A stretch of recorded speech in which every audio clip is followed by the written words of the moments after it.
Hi guys, welcome back to the channel.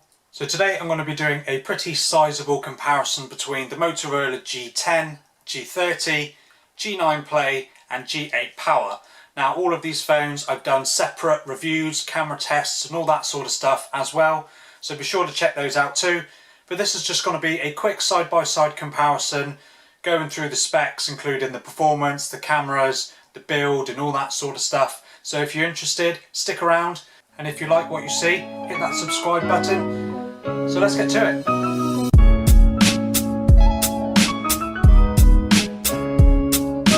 So going from left to right, I've got the Motorola G10, G30, G9 Play and the G9 Power over on the right hand side. Obviously at this point we're looking at the displays. So if I just talk about the specs of the displays of these phones. So on the G10, the G30 and the G9 Play, you get a 6.5 inch HD display with a 720p resolution, and this is bumped up to a 1080p resolution on the G8 Power, although it is slightly smaller at 6.4 inches, but it's a higher resolution display, which personally I actually prefer. Now all of these phones, aside from the G30, are 60Hz displays, whereas the G30 is actually bumped up to a 90Hz display, which is an adaptive refresh rate, so it can switch between 60 and 90 depending on the activities you're doing on your phone.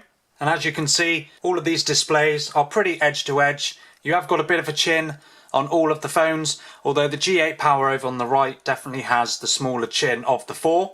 Now all of these phones, aside from the G8 Power on the right hand side, have a dewdrop display where the selfie camera is. So you've got an 8 megapixel selfie camera on the G10 and the G9 Play. The G30 is bumped up to a 13 megapixel sensor, but the G8 Power is bumped up again to a 16 megapixel selfie camera, but this is actually put in a punch hole display instead of the dewdrop display on all of the others. And another benefit that the G8 Power has over the other three smartphones is it does actually come with stereo speakers, whereas you just get a mono speaker on the other three, so that's a nice addition to have for the G8 Power.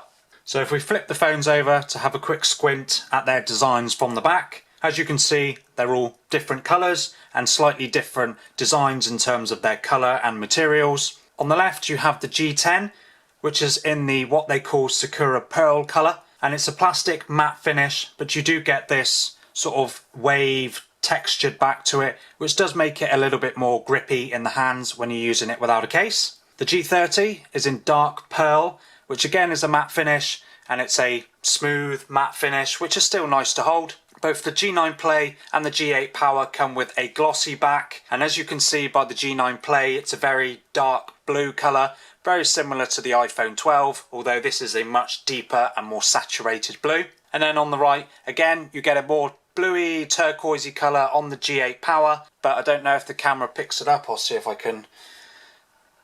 It's got a bit of a striated look on the back. I don't know if you can see that, which actually is quite a nice design. They've all got fingerprint sensors built into the back as well, so there's no side or in-display fingerprint sensors on any of these smartphones, and they can all be customized so you can use them to swipe down for notifications rather than swiping down on the screen, which is quite a nice feature there. And then if we have a quick talk about the cameras, you get a quad camera setup on the G10, G30 and the G8 Power, whereas the G9 Play comes with just a triple camera setup. So talking about the G10, you get a 48 megapixel main sensor backed up by an 8 megapixel ultra wide and two 2 megapixel macro and depth cameras. On the G30, the main camera is bumped up to a 64 megapixel main camera and all the other three sensors are the same. On the G9 Play, you get a 48 megapixel main sensor with two 2 megapixel macro and depth cameras. And on the G8 Power, which is personally my favourite setup of the four, you get a 16 megapixel main sensor, a 2 megapixel depth camera, an 8 megapixel ultra wide,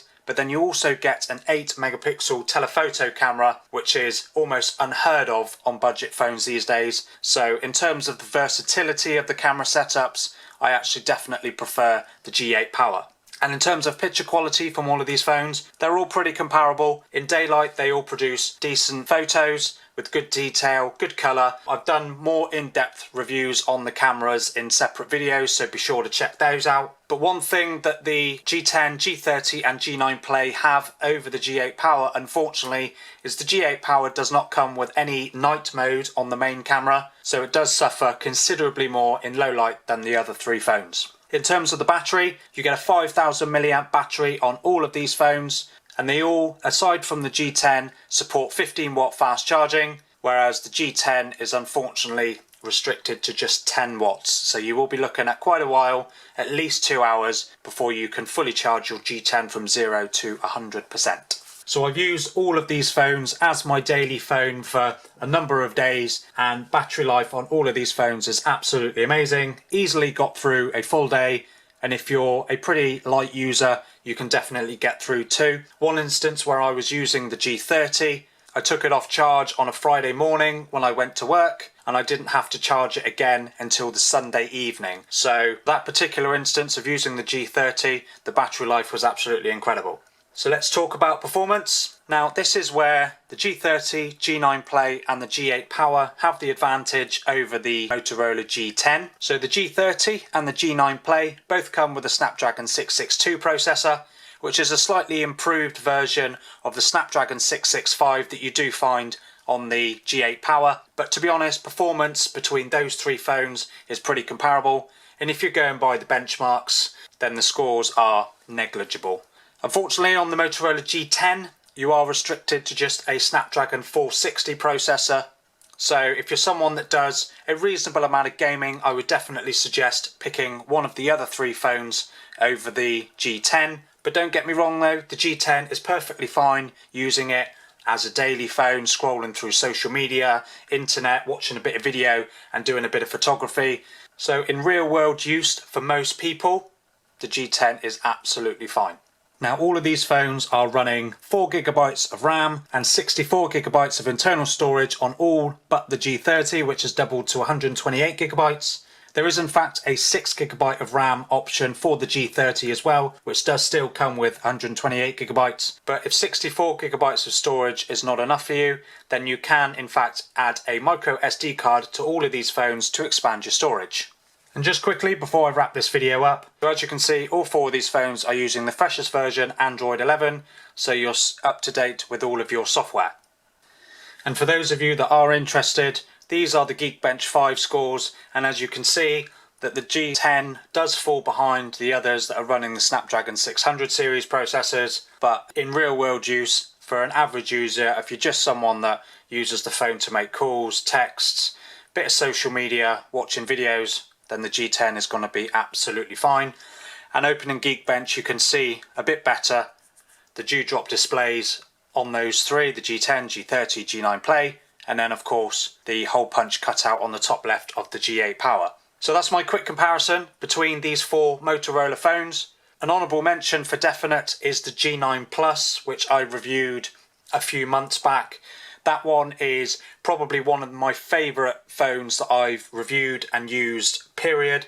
I loved the display. It was a massive 6.8-inch display, so it was really, really good. Full HD as well, so you didn't get a 720p like you do on these. And the Geekbench scores, because it was running a Snapdragon 730G, which is even more powerful than the four phones here, you were scoring much better on Geekbench 5 as well. Single core was around 550. I can't remember exactly what the multi-core score was, but it was definitely more than those. But be sure to check out that video as well, and check out my individual coverage on all of these phones. I've got reviews and comparisons between all of these, camera tests, etc.